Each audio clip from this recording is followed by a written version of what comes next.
Il y a des moments où tu crois que plus rien n'a de sens, où chaque pas semble plus lourd que le précédent, où tu te regardes dans le miroir et qui n'arrive même plus à reconnaître la personne que tu vois. C'est ce que vivait Lucie. Elle avançait dans la vie comme si elle portait un masque, masque de force, de stabilité, de sourire, de circonstance, mais derrière ce masque il y avait une fatigue immense, une lassitude qui grandissait jour après jour. Elle se souvenait de ses rêves.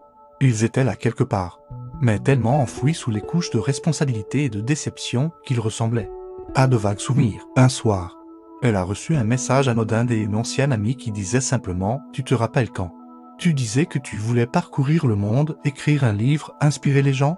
Je crois que cette partie de toi existe encore. » Lucie a relu ce message une dizaine de fois, comme si ces mots venaient réveiller une partie de son âme endormie.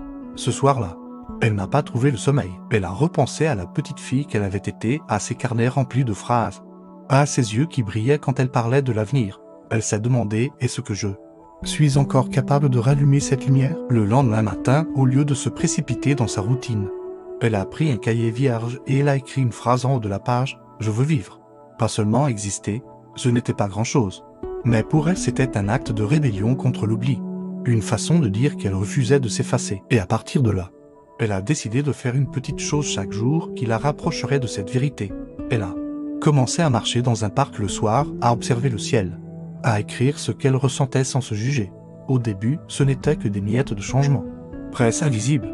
Mais petit à petit, Lucie a senti une différence. Elle se surprenait à sourire seule en entendant une musique, à ressentir une paix intérieure quand elle écrivait, à se tenir un peu plus droite quand elle marchait. Elle a compris que ce n'était pas un grand miracle qui allait transformer sa vie, mais cette suite de petits pas qui, jour après jour, allait la ramener à elle-même. Un après-midi, alors qu'elle regardait le coucher de soleil depuis un banc, elle a senti une larme couler sur sa joue. Mais ce n'était pas une larme de tristesse. C'était une larme de reconnaissance.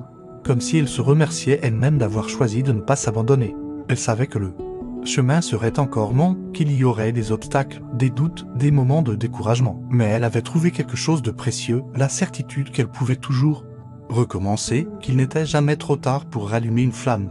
Et toi, qui écoutes cette histoire, peut-être que tu ressens la même chose que Lucie, peut-être que tu crois que tu as perdu trop de temps, que tu n'as plus la force, que tes rêves sont trop loin. Mais écoute bien, tu n'as pas besoin de tout reprendre d'un coup. Tu n'as pas besoin d'avoir un plan parfait. Tu as juste besoin d'un premier pas, même petit, même tremblant, mais un pas quand même. Parce que ce pas-là, aussi fragile qu'il paraisse, peut être le début d'une renaissance. Alors aujourd'hui, regarde-toi, pas avec les yeux des autres, mais avec les tiens. Souviens-toi de l'enfant que tu étais, de la personne que tu voulais devenir, et décide, maintenant, de ne plus t'abandonner. Parce que ta vie t'appartient, parce que tes rêves ne sont pas morts. Ils attendent simplement que tu aies le courage de les réveiller. Et si tu choisis aujourd'hui d'oser à nouveau, alors tu as déjà commencé à écrire la plus belle partie de ton histoire.